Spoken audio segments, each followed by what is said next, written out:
ঘরে যদি থাকে শুধু সুজি আর একটু ঘি, তাহলে 10 মিনিটেই বানাতে পারবেন এমন এক ডেজার্ট যা খেলে সবাই বলবে আরো আছে কি।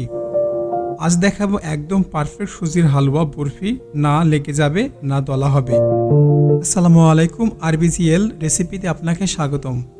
আজ আমরা বানাবো খুবই সহজ কম উপকরণের সুজির হালুয়া। নতুন রান্না শিখছেন, এই রেসিপিটা আপনার জন্য পারফেক্ট হবে। চলুন আগে দেখে নিই কি কি আমাদের লাগবে।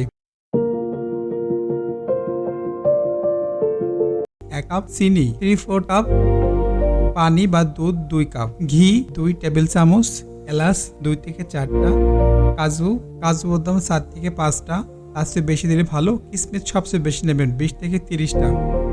আপনি চাইলে দুধ দিলে আরো টেস্টি হবে। আমি ডানো ব্যবহার করেছি, আপনি এখানে ডানো ব্যবহার করতে পারেন। প্রথমে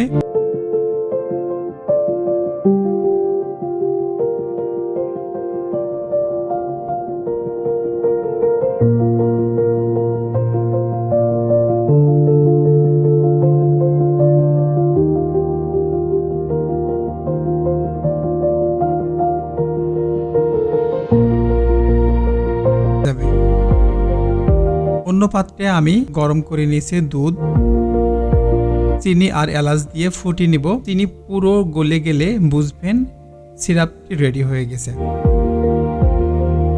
এখন গরম সিরাটা আস্তে আস্তে সুজির মধ্যে ঢালবো।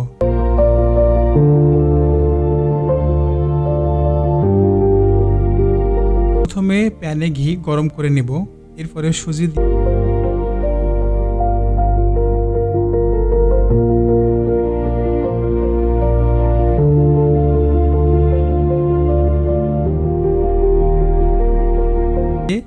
মাঝারি আছে নাড়তে থাকবো। হালকা গোল্ডেন রং না আসা পর্যন্ত ভাজবো। এই স্টাইলটি সবচেয়ে গুরুত্বপূর্ণ। অনেকে এখানে লাল অথবা ব্রাউন কালার না আসার আগেই পানি অথবা দুধ দিয়ে দেয়, যার কারণে অনেক সময় দলা বেঁধে যায় এবং সুন্দর টেস্টি আসে না। খেয়াল রাখতে হবে যাতে কোনো ধরনের পুড়ে না যায়, তাহলে টেস্ট কিন্তু তিতা হয়ে যাবে।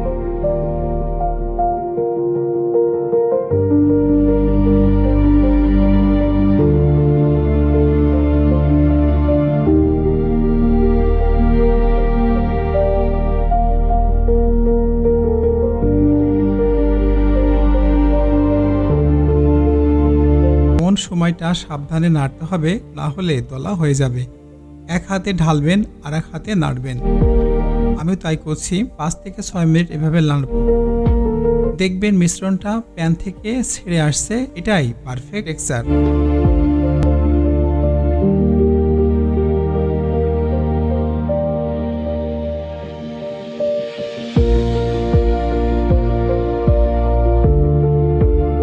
এখন চাইলে গরম গরম হালুয়া হিসেবে খেতে পারবেন, অথবা ট্রেতে ঢেলে সেট করে কেটে নিলে হয়ে যাবে সুজির বরফি।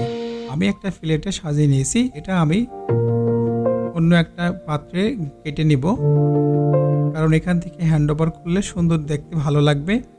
দেখলেন তো, এত সহজ কম উপকরণে কম সময়ে পারফেক্ট ডেজার্ট।